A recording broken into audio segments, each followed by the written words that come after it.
우리가 어릴 때 성탄절만 되면 잠을 못 자고 성탄절을 기다리고 했는데, 금년에 이렇게 영상 예배로 성탄 예배를 드리게 된 것, 그래도 하나님께 감사를 드립니다. 이제 우리 다 같이 일어나셔서 115장 찬송 부름으로 금년 성탄 예배를 시작하겠습니다.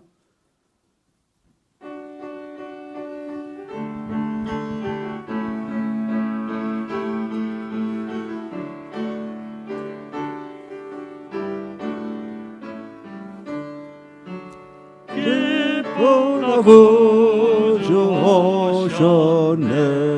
만백성 맞으라. 온 교회여 다 일어나. 다 찬양하여라.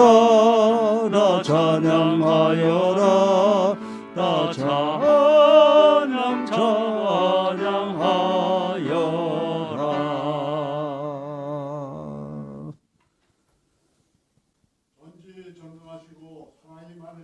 하나님 아버지, 죄악에 빠진 인간들을 구원하시려고 이 땅에 독생자를 보내신 성탄절을 맞아 비대면 영상으로 찬양과 영광의 감사 예배를 드리오니 기쁘게 받아 주시옵소서. 인간의 죄악으로 하늘과 땅의 통로가 막힌 절망의 역사를 구세주 예수 그리스도를 이 땅에 보내심으로 길을 열어주시고 천국의 길로 인도하심에도 저희는 아직도 죄악의 늪에서 소금과 빛의 삶을 살지 못하고 있음을 엎드려 회개하오니 용서해 주옵소서. 전능하신 하나님, 온 지구상에는 코로나19 전염병이 만연되어 7,700여만 명이 확진되고 170여만 명이 사망하는 엄청난 재해가 지속되고 있으며 우리나라에서도 일일 1,000여 명의 확진자가 발생되어 모든 국민이 두려움 속에 어려운 삶을 살고 있습니다. 이제 코로나19 전염병 바이러스를 제압할 수 있는 백신과 치료제를 급히 보급되게 하시어 저희들 정상적인 일상생활을 조속히 회복되게 하여 주옵소서. 특히 저희 교회 성도 모두 코로나19로부터 멀리하는 복을 내려 주옵소서. 또한 정치, 경제, 사회 모두가 어지러운 상황이 되고 있습니다. 국정을 운영하는 정권 담당자들, 국민을 위해 무슨 일을 해야 하고 무슨 일을 하지 말아야 하는지를 늘 심사숙고하는 자세를 갖도록 인도해 주옵소서. 사랑의 하나님, 금년은 그 어느 때보다도 모든 상황이 어렵고 힘든 한 해였으나 주님의 돌보심으로 문정동 성전을 아름답게 마련해 이전케 하시고 차세대 목회 프로젝트를 차질 없이 완성해 가게 하심을 감사드립니다.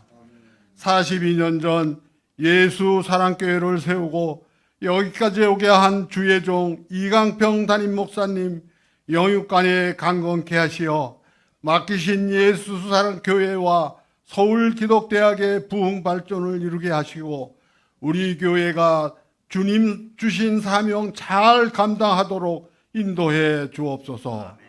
하나님 아버지, 금년 성탄절을 맞아 미움을 사랑으로 대신 채우고 교만을 버리고 겸손하며 대접받기를 내려놓고 섬기기로 무장하고 나나 내 가족만 챙기기보다 이웃을 먼저 생각하는 예수 사랑교회 성도들로 변화되게 은혜 내려 주옵소서. 이제 주님 말씀 전하시는 담임 목사님 성령 충만케 하시어 모든 성도들 크게 감동 변화되는 귀한 시간 되게 하옵소서. 영상 예배를 준비하고 실행하는데 온 힘을 기울이는 담임 목사님과 부목회자, 회직자, 사모님 등에게 크신 축복 내려 주옵소서. 이 모든 말씀 우리 주 예수 그리스도 이름 받들어 감사하며 간절히 기도드립니다. 아멘.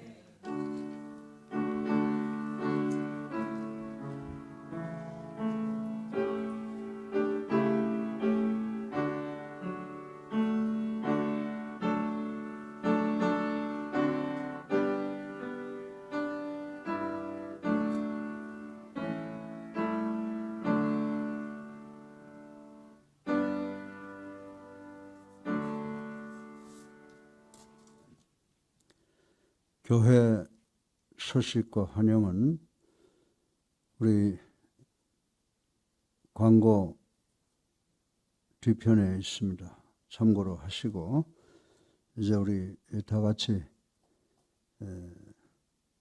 찬송가 150장 찬송 부르시겠습니다.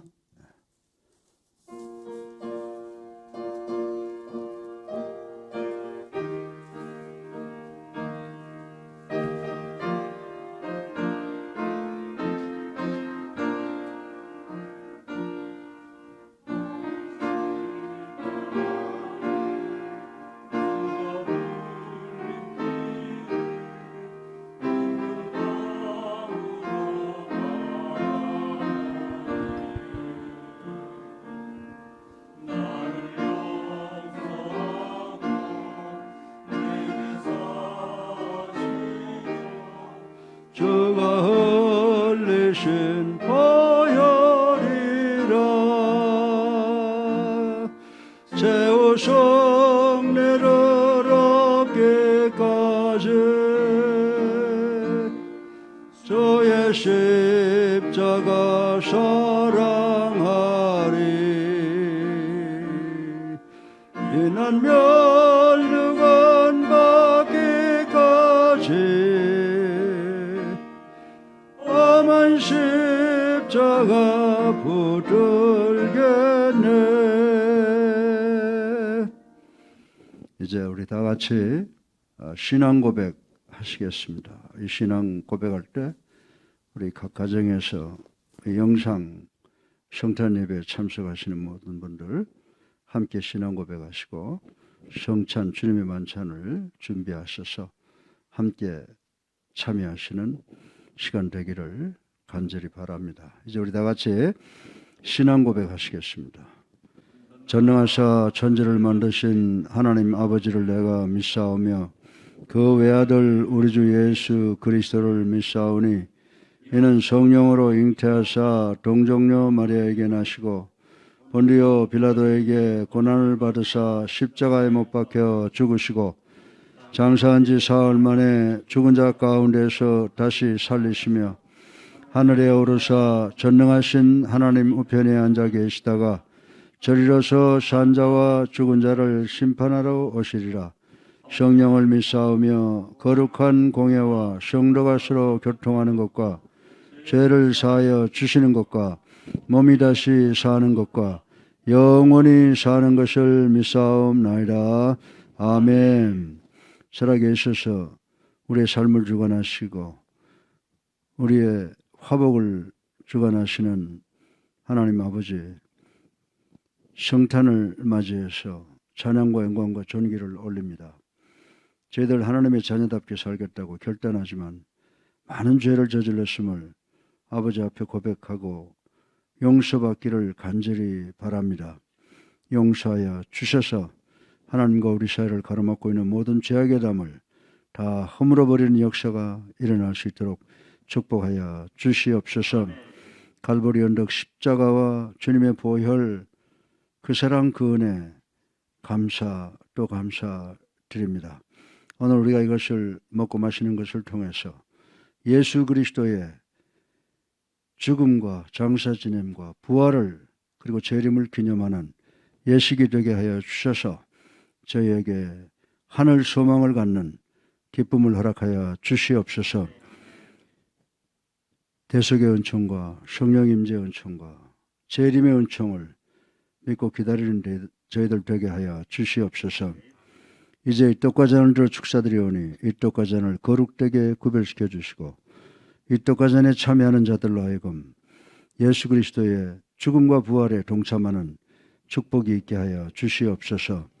예수 그리스도 이름으로 감사하며 축사드리옵나이다. 아멘.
사랑이 많으신 아버지 하나님, 주 예수 그리스도의 오심을 감사하는 마음으로 적은 물질 바쳤습니다. 오셔서 저희들을 구원하시고 하나님의 자녀가 되게 해주심을 감사드리고, 또 그리고 이렇게 어렵고 힘든 과정에서 저희들 여기까지 인도해 주신 하나님의 그 크신 사랑에 진정으로 감사드리고, 그 감사가 너무나 커서 적은 물질 바쳤습니다. 이 물질을 통하여 이 땅에 하나님의 나라가 확장되는 역사가 일어나게 하여 주시옵시고, 이 헌금함에 손을 넣은 귀한 당신 아들 딸들 일일이 축복해 주셔서 먼저 질병으로부터 자유케 하여 주시옵소서. 코로나19로부터 자유하게 하여 주시옵소서. 그리고 우리 인간사회에서 근심과 걱정과 모든 어려움과 고통이 사라지게 하시고, 마음속에 꿈이, 소원이 이루어지는 축복이 있게 하여 주시옵소서. 예수 그리스도 이름으로 감사하며 기도드렸사옵나이다. 아멘.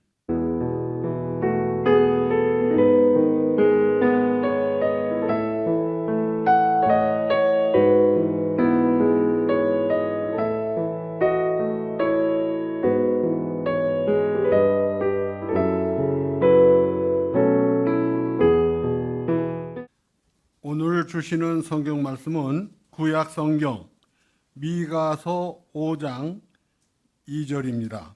제가 봉독해 올리겠습니다. 베들레헴 에브라디아, 너는 유다 족속 중에 작을지라도 이스라엘을 다스릴 자가 네게서 내게로 나올 것이라. 그의 근본은 상고에 영원에 있느니라. 아멘.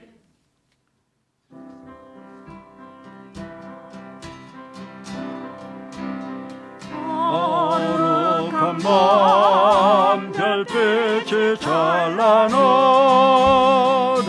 우리 주 예수님 나시니라.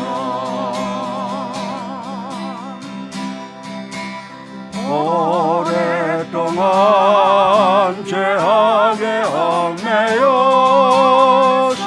헤매던 우리 위에 오셨네. 온 땅이 주의 나심 깊어 희망의 아침 밝아오르라. 무릎 꿇고 전사와 화라하라.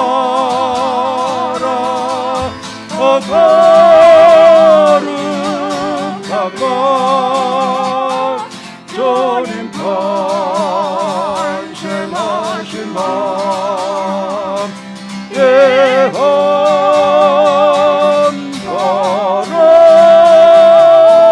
거룩한 밤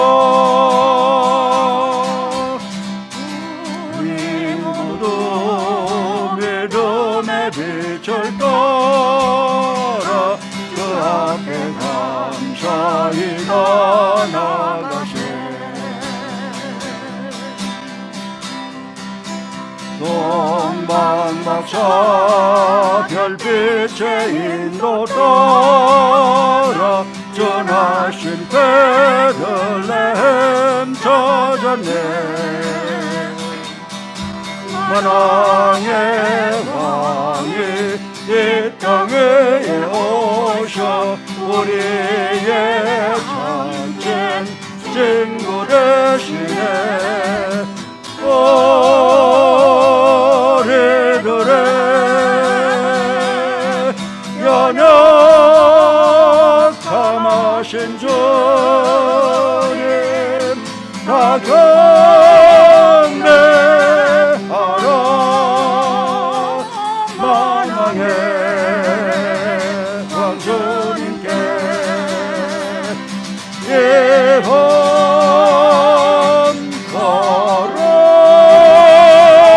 거룩한 밤 거룩한 밤.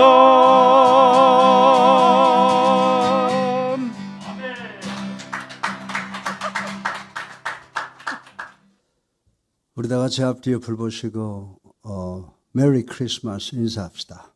메리 크리스마스. 성탄 축하합니다. 금년에 여러 가지로 무겁고 어려운 분위기 속에 우리가 성탄을 보내지만 오신 주님으로 인해서 하늘 기쁨과 소망을 맛보는 복된 성탄이 되기를 주님의 이름으로 축원합니다. 필립스 브룩스 목사님은 1800년경에 미국에서 최고의 목회자였는데 이분은 20대 후반에 벌써 필라델피아에서 가장 유명한 홀리 트리니티 교회의 담임 목사가 되셨습니다. 그러나 미국 땅에 남북 전쟁이 발발하게 되어 교회의 분위기는 점점 어둡고 무거운 분위기가 되었습니다. 남자들은 전쟁에 참여하게 되었고 검은 상복을 입은 여자들의 숫자만 점점 늘어나게 되었습니다. 그리고 목사님은 국가 민족을 위해서 목회를 위해서 불철주야로 사역하다가 과로함으로 지쳐서 영육간에 점점 절망 속으로 빠져 들어가는데 전쟁이 끝나게 되었습니다. 브룩스 목사님은 전쟁이 끝나고 나면 교회가 기쁨과 생동감을 되찾아 전쟁 이전으로 되돌아갈 것이라고 생각을 했으나 현실은 그렇지 못했습니다. 더욱이 국민의 사랑을 받던 에이브람 링컨 대통령이 암살을 당함으로 미국 국민들의 아픔과 절망은 더욱 심화되었습니다. 브룩스 목사님은 교인들을 위로하기 위해 가장 은혜로운 설교를 찾으려고 영혼 속의 사색을 시작하였으나 이 목사님은 너무나 지쳐있어 자신의 영적 등불을 다시는 켤 수가 없을 것 같은 상황에 빠졌습니다. 그래서 이 목사님은 바로 크리스마스 이브 날 교회 안식년을 요청하고 성지 베들레헴을 방문하였습니다. 이때 이 작은 베들레헴 마을은 예수 그리스도께서 탄생하신 후 약 1800년 후이므로 예수님 탄생시보다 대단한 변화가 있었을 것입니다. 그러나 브룩스 목사님은 자신의 구세주이신 예수님께서 이곳에 태어나셨다는 것을 생각하자 깊은 잠의 수렁에 빠져있던 영혼이 깨어나기 시작을 했습니다. 그리고 목사님의 일기를 보면 목사님은 해가 질 무렵에 들판을 지나가는데 1800년이 지난 그때도 아기 예수님께서 태어나실 때 목자들이 양을 지켰듯이 목자들이 양을 지키고 있었다고 했습니다. 밤이 점점 깊어가고 하늘의 별은 빛나고 있는데 브룩스 목사님은 말에서 내려 언덕 위에 앉아서 등불이 반짝이는 베들레헴 작은 마을을 바라보면서 기도하게 되었습니다. 그 순간 자기의 영혼 깊은 곳으로부터 엄청난 감격과 감동이 꿈틀거리기 시작을 했고 그동안 꽉 막혀있던 마음이 활짝 열리고 노랫말이 터져 나와 시가 되었습니다. 그리고 목사님 그 시를 자기 교회 오르간 반주인 루이스 레드너에게 주어 작곡을 하게 했습니다. 그래서 하나님의 축복으로 1868년 크리스마스 아침에 오 베들레헴 작은 골이라는 크리스마스 캐롤이 완성되어 이 곡은 전 세계에서 가장 사랑받는 크리스마스 캐롤이 되었습니다. 이 크리스마스 캐롤은 헌신적인 그리스도인들의 지혜와 영성을 새롭게 하는 권능을 가진 성가라고 하는 것입니다. 오 베들레헴 작은 골, 너 잠들었느냐? 별들만 높이 빛나고 잠잠히 있으니 저 놀라운 빛 지금 캄캄한 이 밤에 온 하늘 두루 비춘 줄 너 어찌 모르나. 아멘. 하나님께서는 지극히 작은 마을을 선택하셔서 구세주를 탄생케 하셨습니다. 제가 1980년 한양대학교 설립자 김현준 박사님과 함께 당시 이스라엘의 수상이었던 샤미리 수상의 초청을 받아 이스라엘을 방문한 적이 있었습니다. 그러나 브룩스 목사님께서 베들레헴을 방문한 지 2000년이 지난 후이지만은 이 고을은 아무리 보아도 볼거리가 없는 작은 마을이었습니다. 베들레헴은 예루살렘 교회의 작은 마을이요. 그때는 약 150여 명의 사람이 살고 있었다고 합니다. 베들레헴에는 큰 자원도 도로망도 제대로 없었습니다. 이 마을은 목동들이 모여 사는 작은 빈촌이었습니다. 그러나 이 마을을 통해서 우리는 두 가지의 큰 의미를 발견할 수가 있습니다. 먼저 이스라엘의 위대한 다윗 왕이 태어난 곳입니다. 그리고 베들레헴은 메시아가 태어날 곳이라는 예언에 등장하는 마을입니다. 예수 그리스도께서 탄생하기 700여 년 전에 기록된 미가 5장 2절 말씀을 보면 베들레헴 에브라다야 너는 유다 족속 중에 작을지라도 이스라엘을 다스릴 자가 내게서 내게로 나올 것이라. 그의 근본은 상고에 영원히 있느니라고 말씀했습니다. 메시아이신 예수 그리스도의 시작의 근본은 베들레헴이 아니라 그 이전 태초라는 사실을 우리는 알아야 됩니다. 어느 날 하나님께서 가브리엘 천사를 마리아라는 처녀에게 보내셨는데 마리아는 베들레헴에 사는 것이 아니라 120km 정도 북쪽에 위치한 나사렛이라고 하는 곳에서 살았습니다. 마리아는 가브리엘 천사로부터 내가 메시아 즉 구세주를 잉태하게 되리라고 하는 예언을 들었으나 하나님께서 계획하시는 대구속적 신비 사건에 대하여 전혀 이해하지를 못했습니다.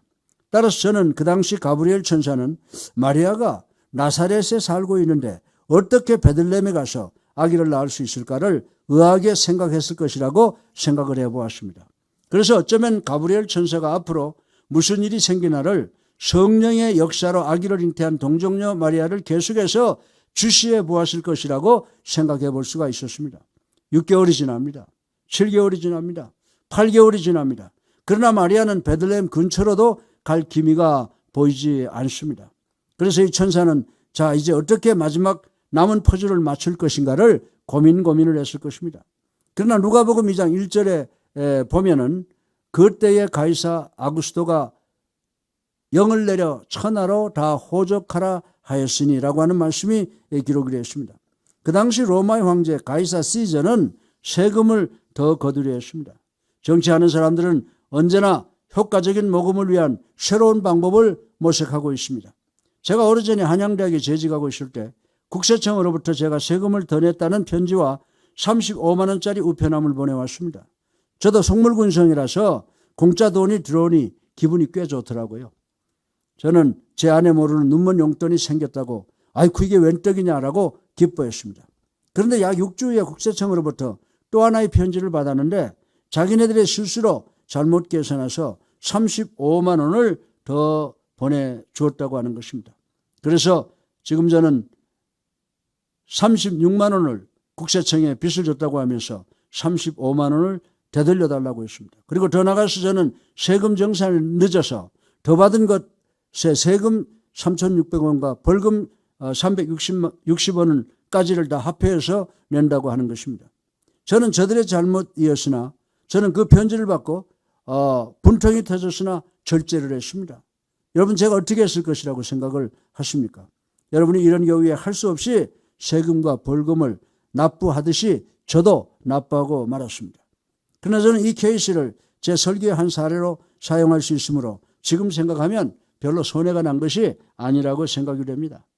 그러나 왕들은 언제나 어떻게 하면 세금을 더 올리는가를 생각합니다. 그러면 왜 가이사 시저는 그 당시 이렇게 세금을 거두기 위해서 혈안이 되었습니까? 잠언 21장 1절을 보면요. 왕의 마음이 여호와의 손에 있음이 마치 본물과 같아서 그가 입으로 의미로 인도하시느니라 라고 했습니다. 시저는 자기가 세금을 올리는 것은 지혜로운 일이라고 생각했을 것이나 하나님께서는 단순히 시저를 당신의 계획을 이루는데 도구로 사용하셨을 뿐이라는 것입니다. 그 당시 모든 이스라엘 백성들이 호적을 하기 위해서 고향으로 돌아갔으므로 요셉의 가족도 예외 없이 호적을 하러 나사렛에서 120km 정도 남쪽으로 떨어져 있는 베들레헴 다윗의 마을로 내려가게 되었습니다. 여기서 비로소 가브리엘 천사는 고개를 끄덕끄덕하면서 이제 이해를 하겠구만 이라고 했을 것이라고 생각을 합니다. 요셉과 마리아가 베들레헴에 도착했을 때 마리아가 아기를 출산하게 됩니다. 마리아는 아들을 낳았습니다. 마리아는 다 낡은 천으로 아들을 싸서 말구 위에 누웠습니다. 왜냐하면 그때 그곳에 요셉과 마리아와 아기 예수를 위한 방도 없고 가진 돈도 없었기 때문이었습니다. 하나님께서는 큰 일을 위해서 작은 것을 선택하시는 경우가 많이 있었던 것을 우리는 볼 수가 있습니다. 우리나라의 절대기아를 해결한 박정희 대통령께서 1917년 11월 14일에 구미라고 하는 아주 작은 박촌에서 태어났습니다. 우리나라의 현대 기독교사에서 지워질 수 없는 한경직 목사님께서 1902년 12월 29일에 평안남도 강원군 가리라고 하는 작은 마을에서 태어났습니다. 이강평 목사도 1944년 10월 6일에 평안남도 강수군 강선면이라고 하는 아주 작은 마을에서 태어났습니다. 여러분 왜 우리 목사님이 자기 이름을 이런 유명한 분들 틈에 자기 이름과 생년월일을 거론할까? 우습구나 라고 조사하십니까? 조사하지 마시기 바랍니다. 우리 운동생리학 만담에 보면요. 남을 1분간 조사하면 120만 개의 백혈구가 감소되어 질병에 감염되어 죽는다고 하는 농담이 있습니다. 제가 작든 크든 위대한 주님의 종이 되었기 때문입니다. 예수사랑교회 목회자가 되었기 때문입니다. 어쨌든 그 누구가 이 경상북도 그것도 흉악한 산골 구미라고 하는 작은 곳에 우리나라를 18년 동안 다스리고 또 그리고 기아를 해결한 대통령이 나오리라고 생각이나 했겠습니까? 더 나가서 그 누구가 켄터키주의 작은 마을 케인 리지라고 하는 도시를 생각했겠습니까?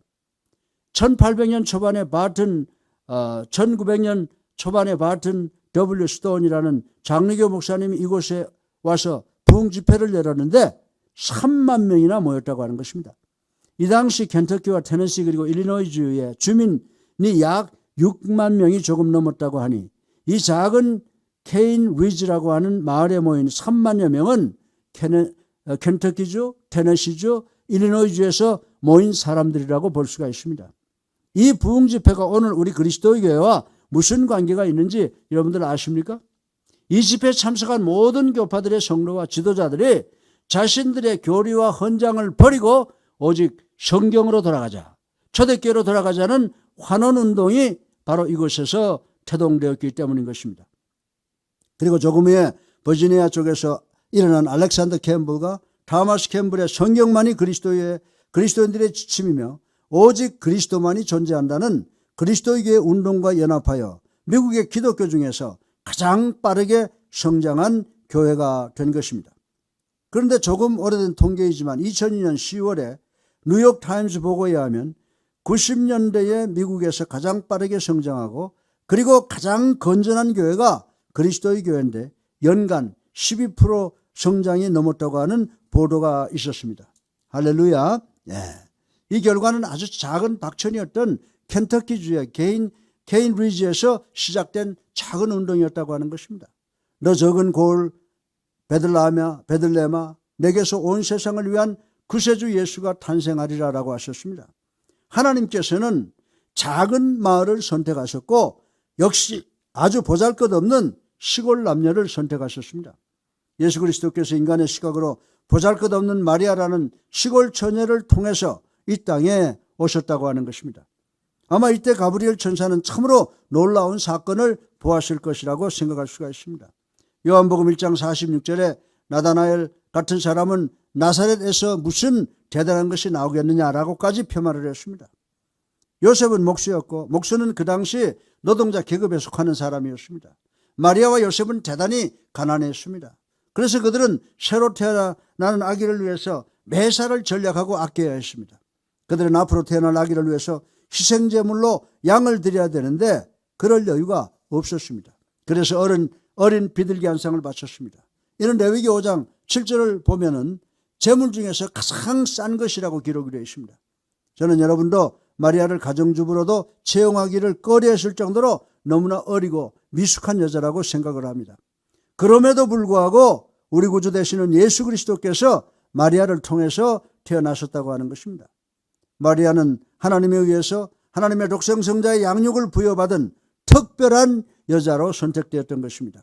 저는 브룩스 필립 목사님께서 평화의 왕이 세상에 탄생하셨다라는 이 감격의 표현을 조금이나마 이해할 것 같습니다. 여러분은 하나님께서 당신의 숭고한 뜻을 성취하기 위해서 별 볼 일 없는 아주 보통 사람들을 선택하신다는 사실을 아십니까? 사무엘 선지자가 다윗을 왕으로 기름 부으러 갔을 때에 그는 단지 양을 치는 목동에 지나지 않았습니다. 기드온이 이스라엘 군대 사령관으로 선택받을 때 밀을 까버리는 농부에 지나지 않았습니다. 예수님께서 당신의 제자들을 선택하실 때 머리 좋은 사람이나 부유한 사람들 중에서 선택하지 않으셨습니다. 예수님께서는 불황무식한 어부들 중에서, 세리들 중에서, 존경받지 못한 보통 사람들 중에서, 더욱이 죄인들 중에서 제자를 선택하셨습니다. 그럼에도 불구하고 그 12제자가 세상을 변화시키는 막강한 영향을 끼쳤다고 하는 것 우리가 잘 알고 있습니다. 사랑하는 성도 여러분, 그러나 하나님께서는 때로는 대단히 유능하고 지혜로운 사람들을 들어 쓰시는 예외의 경우도 있습니다. 그 예로 바울 선생 같은 사람을 들 수가 있습니다. C.S. 루이스, 찰슨 콜슨 같은 당대 지성들을 사용해서 특별한 일을 완수할 때가 있다라고 하는 것입니다. 그러나 대부분의 경우에 아주 평범한 사람들을, 요셉과 마리아 같은 사람들을 들어 쓰실 때가 참으로 많이 있다고 하는 것입니다. 제가 처음에 신학교에 갔을 때는 공부도 안 하고 배구 시합만 나가는 그런 학생이었는데 시험 때마다 배구공을 크게 그리고 그 옆에 제 이름을 쓰고 나오면 점수를 주어서 무난히 졸업하게 되었습니다. 그러나 미국 가서 공부해서 천신만고 끝에 스포츠 생리학 박사가 되었고 한국에 나와서 교수도 되고 올림픽도 치르고 이 기가 막히게 유명한 예수사랑교회 목사까지 되었습니다. 그런데 얼마 전에 거의 50년 만에 제 사무실에 신학교 시절에 같이 학교를 다니던 목사님이 오셨는데 그분이 고백을 하나 했습니다. 제가 미국에서 목사 안수를 받는다는 소식을 듣고 전 학교가 놀랐답니다. 교수님 중에 한 분이 자네 이강평 씨하고 잘 돌아다녔는데 이강평 씨에 대해서 잘 아는 거 있나? 라고 물었습니다. 그리고 그 사람이 목사가 될 자격이 있다고 생각하는가? 라고 묻더라는 것입니다. 그때 자기는 그 교수님에게 그 친구요, 신학교에서 맨날 배구공이나 들고 다니고 여학생 꽁무니만 따라다니지 그 영적인 은사는 전혀 없는 사람입니다. 목사는 무슨 놈은 목사라고 했다고 고백을 했습니다. 사랑하는 성도 여러분, 저는 그때 내가 공부는 안 했던 것은 기억을 합니다. 그러나 나는 이미 결혼했고 여자들이 나를 따라다니면 되겠지 내가 여자를 따라다닌 기억이 전혀 나지가 않습니다. 그런데 문제는 내가 이 위대한 예수사랑교회 목사가 된 것을 보고 그것도 41년간 계속해서 목회를 했다는 것을 인정하고 그분이 저한테 사과를 했다는 것입니다. 그분은 50년 후에 나에 대한 자기의 편견과 평가가 잘못된 것임을 사과한다라고 했습니다. 그리고 하는 말이 하나님께서 정말 별 볼 일 없는 너를 들어서 목사님을 만들어 크게 하셨구나 라고 하는 이야기를 하면서 너털 웃음을 웃었습니다. 사랑하는 성도 여러분, 고린도전서 1장 27절을 보면 그러나 하나님께서 세상에 미련한 것들을 택하사 지혜 있는 자들을 부끄럽게 하려 하시고 세상에 악한 것들을 택하사 강한 것들을 약한 것을 것들을 택하사 강한 것들을 부끄럽게 하려 하시며라고 말씀을 했습니다. 목회 사역에서만이 아니라 매사에 그렇습니다. 하나님께서는 대단히 자주 별 볼 일 없는 사람들을 사용하셔서 크고 엄청난 당신의 계획을 완수하신다고 하는 것입니다. 저는 오래전에 아이젠하워의 어두운 시절이라고 하는 자서전의 챕터를 읽은 적이 있습니다. 이분은 볼품없는 시작을 했습니다. 그 아티클을 보면 소년 아이젠하워는 실패한 상인의 셋째 아들로 태어났습니다.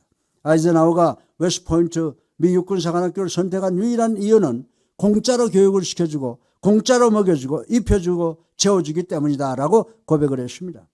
그리고 아이젠하워 대통령은 수석으로 졸업한 맥카더 장군과는 달리 중간으로 졸업을 했다고 합니다. 그리고 소령을 달고 장장 16년을 지휘관이 아닌 말단 참모로만 근무를 했고, 그는 북부 아프리카에서 있었던 영국과 미국의 합동작전에서 엄청난 실패를 했다고 합니다. 미국은 큰 수모를 당했습니다. 이때 아이젠하워 장군의 어두운 시절이었다고 하는 것입니다. 그러나 아이젠하워 장군은 자기의 실수를 반성하고 연구했습니다. 그의 지도력이 무르익고 열매를 맺게 되었습니다. 하나님께서 출세할 것 같지 않은 한 번도 전투지휘관 경력이 없는 중령을 6년 만에 별 2개를 단 사단장이 되게 하였고, 세계 제2차 대전이 발발하자 루즈벨트 대통령은 별 2개를 더 달아서 4개를 달게 하고 그를 연합관 사령관으로 파견을 하게 되었다고 하는 것입니다. 그리고 그는 그 막강한 나치와 싸워서 세계 2차 대전을 승리로 이끌고 미국 34대 35대 대통령이 되었습니다. 그리고 그는 그 이름을 널리 떨치게 되었습니다. 그래서 독설가로 유명한 조지 패턴 장군은 드와이트 D 아이젠하워 장군의 이름을 DD로 표현해서 불렀는데, 그 DD라고 하는 말은 Divine Destiny로서 하나님께서 주신 운명의 소유자다라고 극찬을 했다고 하는 역사적 기록이 남아 있습니다. 사랑하는 성도 여러분, 오늘 우리 교회 안에도 젊은이들이 많이 있습니다. 여러분들은 어쩌면 이 세상의 시각으로는 별 볼 일 없는 사람들일 수도 있습니다. 여러분은 전교 1등의 성적을 갖고 있지 못합니다. 여러분은 무용이나 노래를 그리고 연기를 최고로 잘하지 못합니다. 최고의 운동선수가 아닙니다. 늘 부모님의 마음을 아프게 하는지 모릅니다. 그러나 어느 날 하나님께서 여러분의 어깨를 두드리실 때 여러분들은 이 세상의 모든 사람을 깜짝 놀라게 하고 감동케 할 큰 사람이 될 것을 저는 믿습니다. 여러분들은 복음을 들고 세상으로 나갈 것이요, 가난한 자들을 먹일 것이요, 실망한 자들을 격려할 것이요, 병든 자들을 치료할 것이요, 상처받은 사람들을 위로하여 줄 것이요, 그리고 억울한 사람이 호소를 들어줄 것입니다.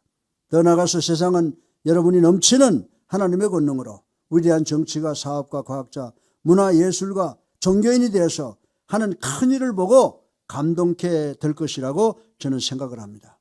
다니엘 4장 17절을 여러분들 한번 보세요. 이는 순찰자들의 명령대로 거룩한 자들의 말대로이니 지극히 높이시니가 사람의 나라를 다스리시며 자기의 뜻대로 그것을 누구에게든지 주시며 또 지극히 천한 자를 그 위에 세우시는 줄을 사람들이 알게 하려 함이라 하였느니라. 아멘. 하나님께서는 가장 적은 말을 선택하셨습니다. 하나님께서는 가장 천한 평범한 작은 사람을 선택하셨습니다. 그리고 하나님은 세상에서 도움이 가장 많이 필요한 어린 아기로 오셨습니다. 브룩스 목사님이 작사한 오 베들레헴 작은 골 3절을 보세요. 오 놀라우신 하나님 큰 선물 주시니 주 믿는 사람 마음에 큰 은혜 받았도다. 이 제약 세상 사람 주 오심 모르나 주 영접하는 사람들 그 마음에 오시네. 아멘. 사랑하는 성도 여러분, 제가 제 아내에게 아주 비싼 크리스마스 선물을 사주었다고 한번 가정을 해보겠습니다. 그러면 저는 제 아내가 이 선물이 얼마나 비싼 것인가 그리고 귀한 것인가를 알기를 원합니다. 저는 꿈에도 잊지 못하는데 설교가 대단히 중요한가 봅니다. 이 상상을 다하니 별거리죠. 예. 어쨌든 제가 제 아내에게 이 선물이 대단히 비싼 선물임을 알게 하려고 포장을 하고 그 박스에 가격표를 그대로 붙여둡니다. 예, 그럴 수 없죠. 그래서 가격표를 떼어버립니다. 그리고 어떻게 합니까? 제 아내가 선물 박스를 열 때 여보 당신 이제부터 보험을 좀 비싸게 드려야 할 거야 라고 말해줍니다. 그러면 제 아내는 머리가 아주 영특하므로 그 말의 의미가 무엇인지를 잘 알 것입니다. 그러나 하나님께서는 여러분에게 선물을 주실 때 그 선물이 얼마나 비싸고 귀한가를 절대로 나타내지 아니하신다라고 하는 것입니다. 하나님께서는 예수님을 겸손하고 조용하게 그리고 연약한 어린 아기의 모습으로 우리에게 주셨다고 하는 것입니다. 어떤 사람들은 때로는 가장 귀한 선물을 줄 때는 평범한 선물 포장을 해서 준다고 합니다. 마치 예수님께서 출생하실 때 입은 베네적섬처럼 말입니다. 미국의 복음성가에 보면 마리아야 너는 아느냐? 이 아이가 언젠가는 이 세상을 다스릴 아기인 것을, 너는 이 아기가 온 우주 만물을 창조한 주인임을 아느냐라고 하는 복음성가가 있습니다. 저는 마리아는 그 귀한 것을 알 길이 없었다고 생각을 합니다. 그리고 이 세상은 이 선물이 얼마나 귀한 것인가에 대한 이 비밀은 알 수가 없었을 것이라고 믿습니다. 그래서 켄 가이어라고 하는 목사님은 이렇게 말했습니다. 하나님께서 예고도 없이 의전 행사도 없이 인간 속으로 뛰어드셨다라고 말을 했다고 하는 것입니다. 그렇습니다. 천사는 이 세상 모두에게 구세주의 탄생을 알렸습니다. 그러나 그 현장에는 오직 노동자급의 목자들만 있었습니다. 하나님께서 온 세상에 암흑을 비추는 광명한 별을 아름답게 빛나게 했건만 오직 동방박사 세 사람만이 보고 따라왔습니다. 그래서 아주 작은 마을 베들레헴 고요한 밤에 하나님의 독생성자께서 만왕의 왕이 이 땅에 초라하게 조용하게 환영도 없이 발을 디디셨다고 하는 것입니다. 그렇다고 하면 하나님께서 무엇이든지 하실 수가 있는 분이신데 왜 하나님께서 어린 아기로 이 땅에 오실 것을 선택하셨습니까? 하나님께서 위대한 정치 지도자로 220cm가 넘는 거구 농구 배구 선수로 위대한 장군으로 그리고 이 세상의 가장 큰 대기업의 회장으로 이 땅에 발을 디디는 순간에 당신 자신이 하나님을 모두가 다 알게 하실 수가 있는 분이셨습니다. 그리고 모든 사람의 무릎을 꿇게 하시고 절하게 하실 수 있었음을 인식하시는 우리 모두가 되기를 주님의 이름으로 축원합니다. 그러나 오늘 설교의 결론으로 저는 하나님께서 예수님을 아주 연약한 아기의 모습으로 이 땅에 보내신 것에 대한 세 가지의 이유를 간단하게 말씀드리고 오늘 성탄 설교를 마치겠습니다. 결론의 첫째로 이 아기 예수님은 여러분의 구세주로 오셨지만은 여러분이 당하는 모든 고난과 아픔과 시련과 환난을 함께 당하고 경험함으로 여러분을 동정하기 위해서임을 생각을 해보겠습니다. 어떤 사람들은 심판의 날에 여러분이 전전능하신 하나님 앞에 줄을 서서 심판받기를 기다리면서 하나님의 심판이 두려워서 떨면서 말도 제대로 못한다고 생각을 합니다. 그러나 속으로는 하나님이 누군데 나의 죄를 정죄하는가? 하나님은 하늘나라 즉 완벽한 환경 속에 사셨기 때문에 내가 당한 그 어려움과 고난은 이해하지 못한다라고 불평을 할 것입니다. 그래서 이런 생각을 하는 사람들이 모여서 야 뭉치고 살면 뭉치면 살고 헤어지면 죽는다라고 생각을 하고 머리에 붉은 띠를 두르고 하나님에 대해서 촛불을 시위합니다. 하나님은 각성하라 각성하라고 외칩니다. 모슬렘들의 무서운 핍박에서 살아난 사람들은 이런 말을 합니다. 하나님을 핍박받고 태어나게 한번 우리가 해볼까라고 합니다. 거지는 하나님을 구걸하게 태어나시게 해볼까라고 합니다. 늘 불평과 슬퍼하는 자들은 말합니다. 하나님 아버지가 돌아가시게 해서 매일 밤 슬픔을 당하게 해보자라고 합니다. 깨어진 어떤 가정에 사는 아이들은 하나님으로 하여금 깨어진 가정에 태어나서 독신부모와 사는 것이 어떤 것인가를 알게 하자라고 합니다. 노동자들은 하나님으로 하여금 노동을 하시게 해보자라고 합니다. 이혼녀가 말합니다. 하나님도 자기 사랑하는 사람으로부터 배신을 당하게 해보자라고 합니다. 전쟁 포로는 하나님은 우리로 하여금 적군에게 포로되어서 온갖 고문을 당하시게 해보자라고 합니다. 임종을 맞이한 환자가 하나님도 죽음을 경험하게 해보자. 그래서 마지막 호흡이 얼마나 힘든가를 알게 하자라고 합니다. 이들이 모여서 하나님에 대해서 온갖 고소와 고발을 다합니다.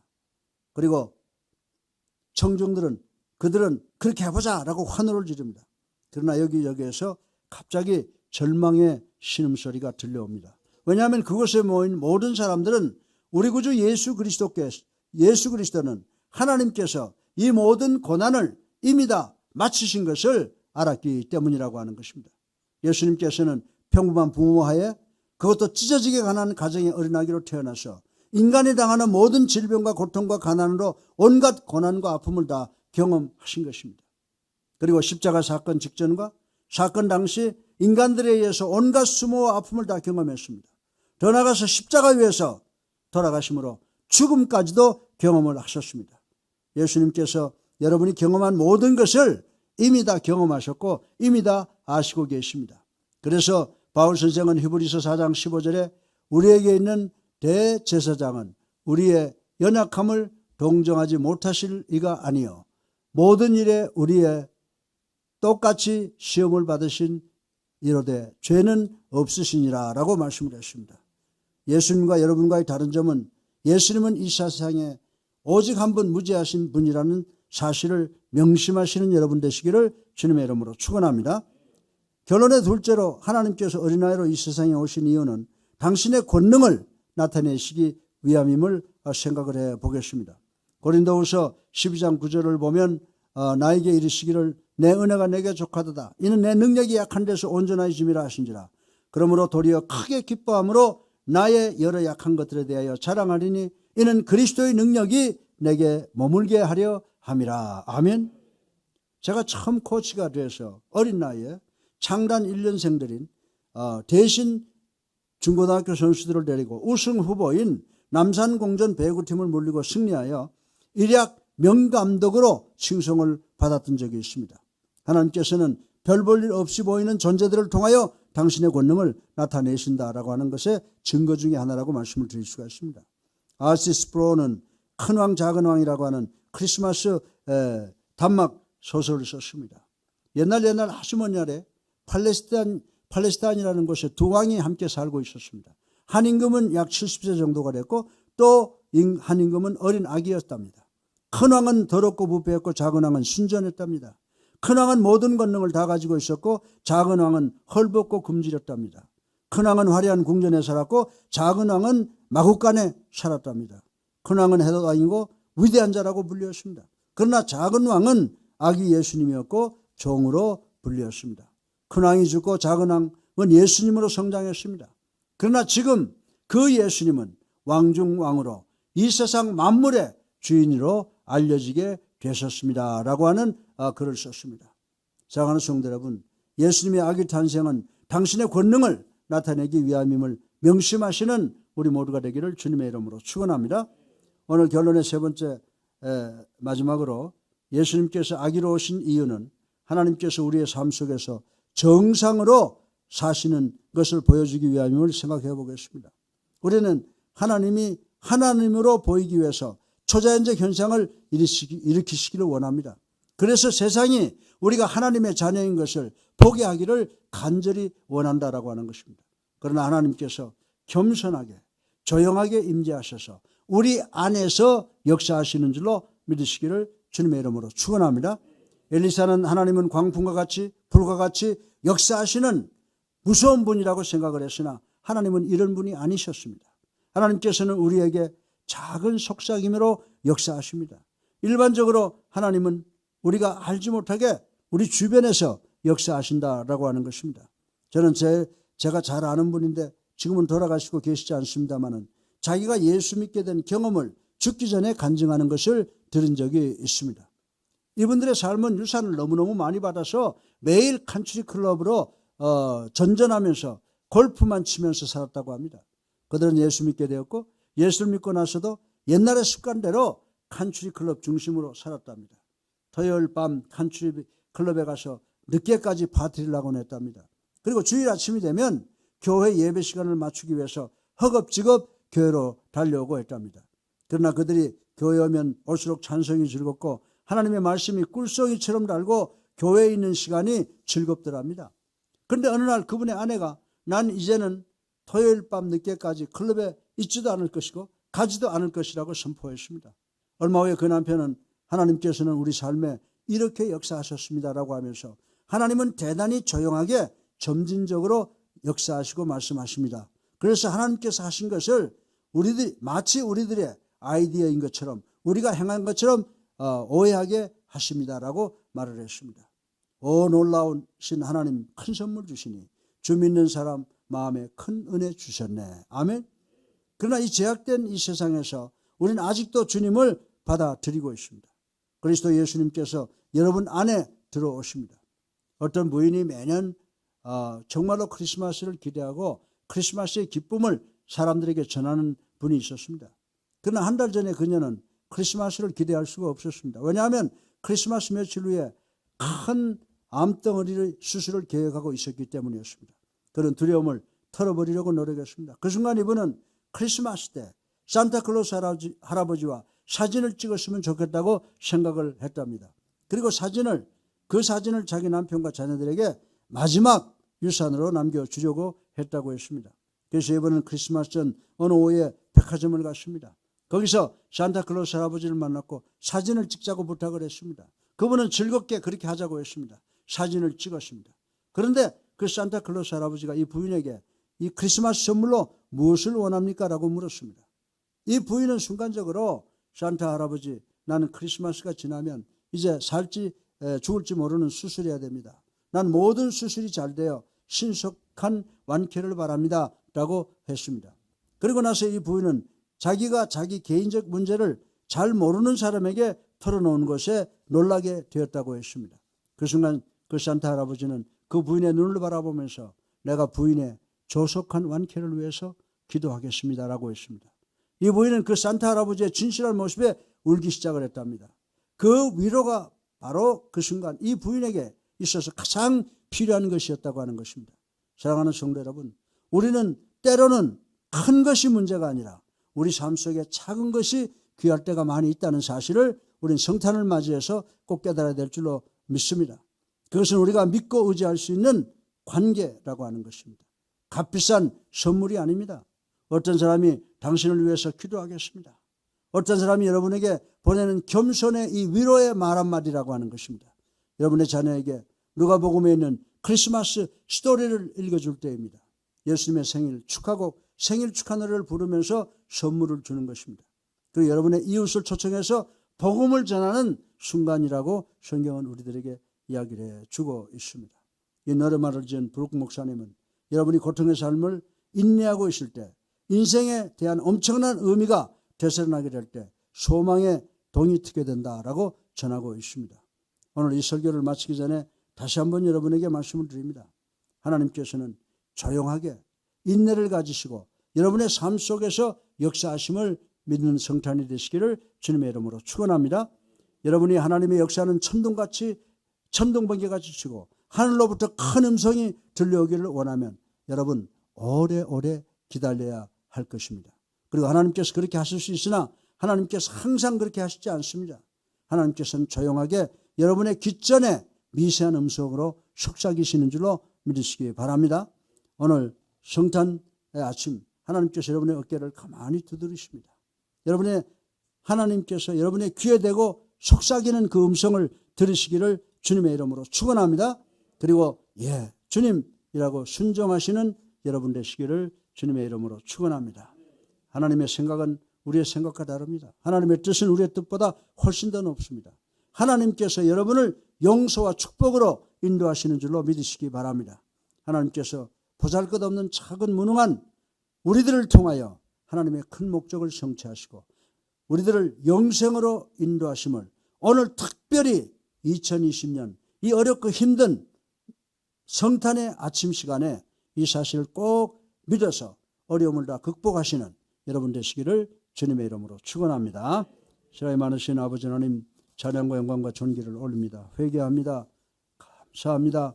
주님의 십자가 감사합니다.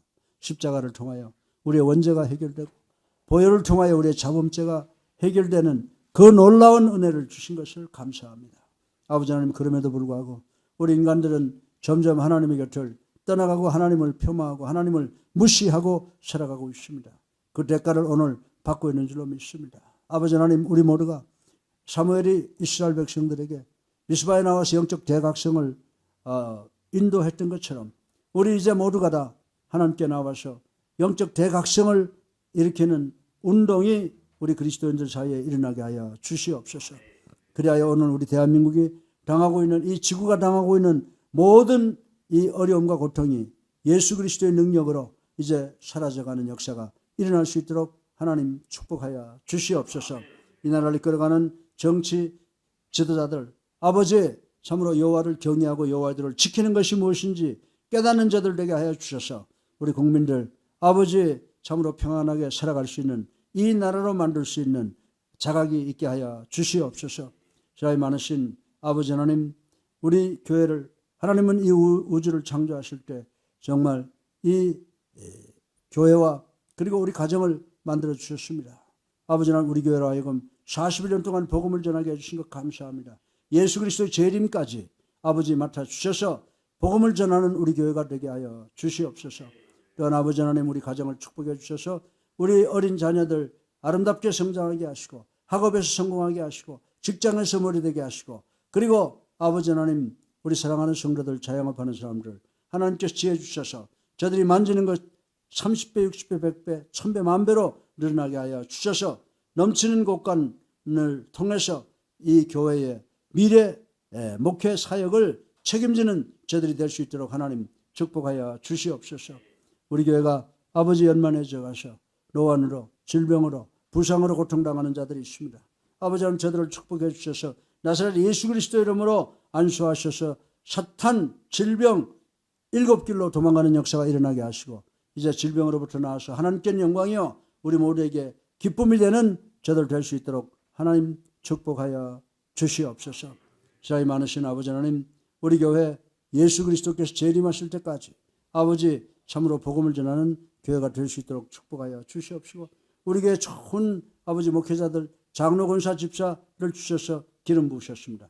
저들을 안수하시고 축복해 주셔서 저들의 자녀들과 저들의 가정 직장 사업 모두에게 하나님 축복하셔서 저들의 영혼이 잘됨 같이 범사가 잘되고 강건할 수 있도록 축복하여 주시옵소서.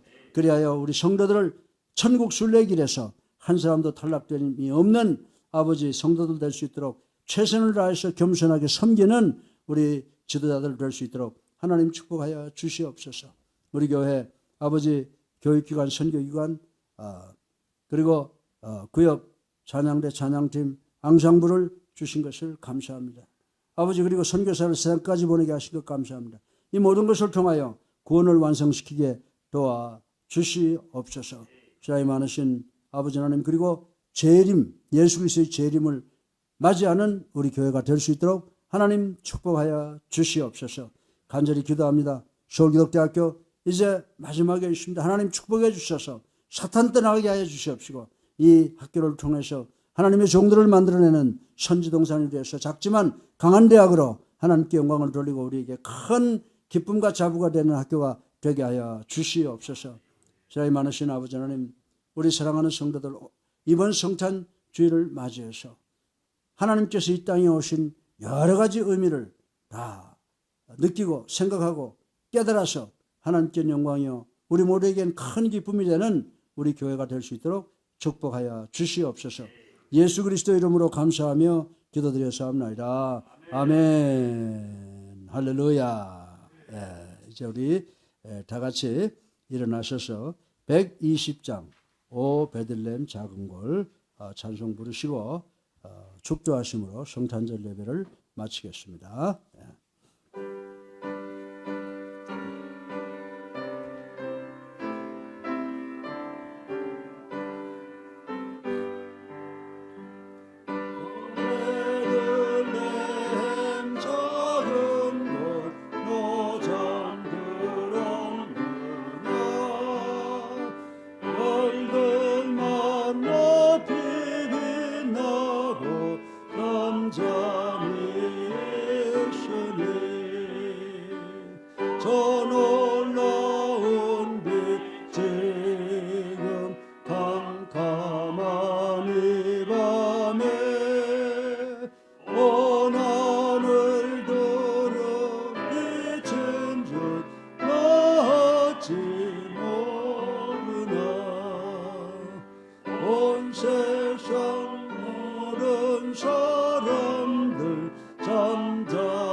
새벽별이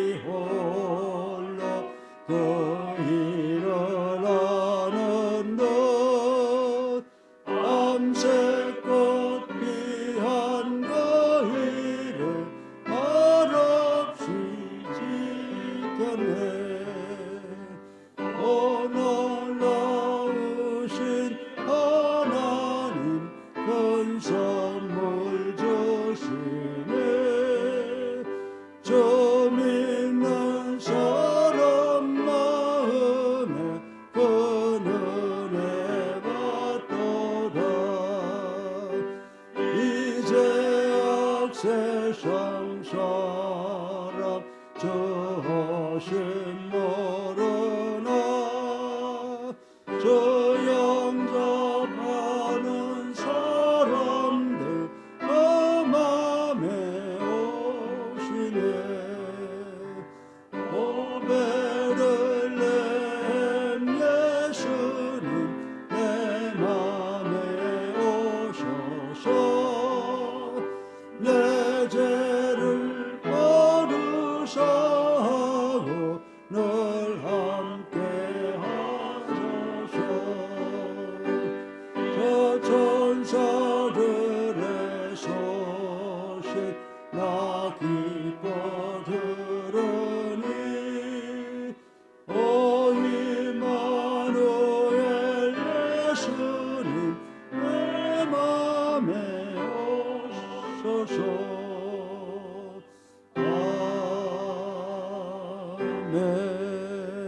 아멘.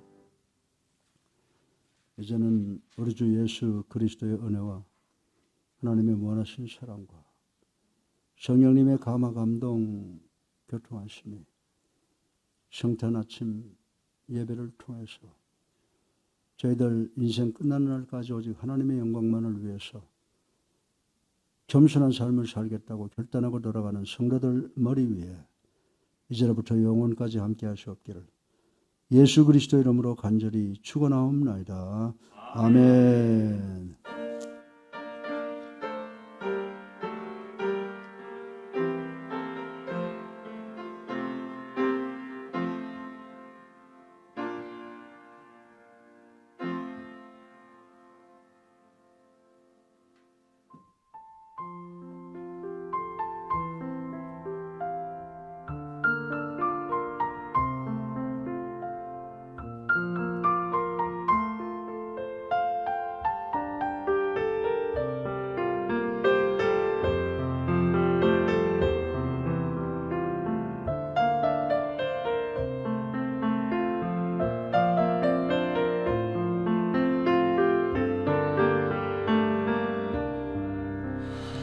아주 오래전 유대 베들레헴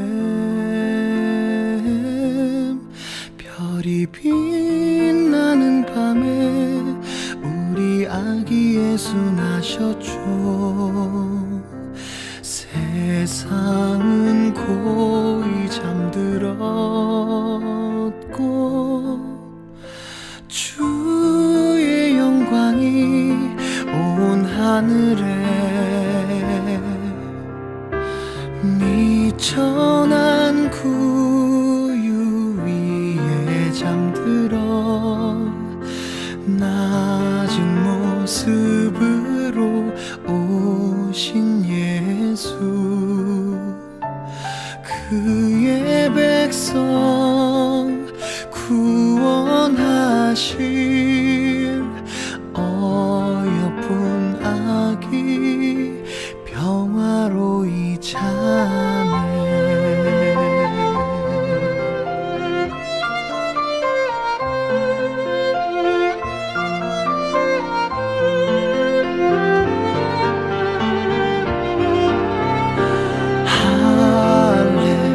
할렐루야 아름다운 예수 온 천하보다 귀한 주의 어린 양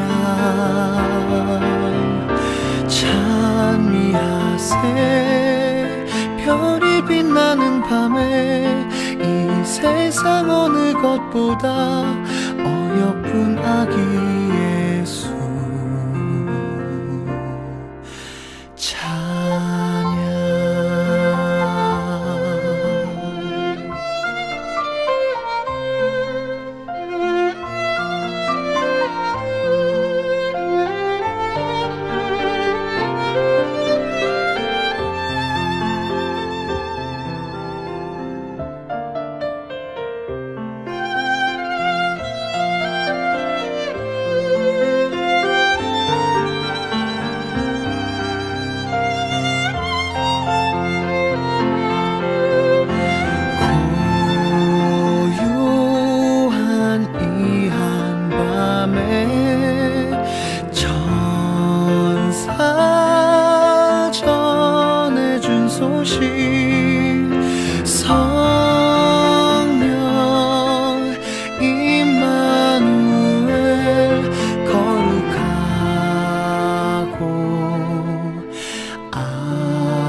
아주 오래전 유대 베들레헴 별이 빛나는 밤에 나신 아기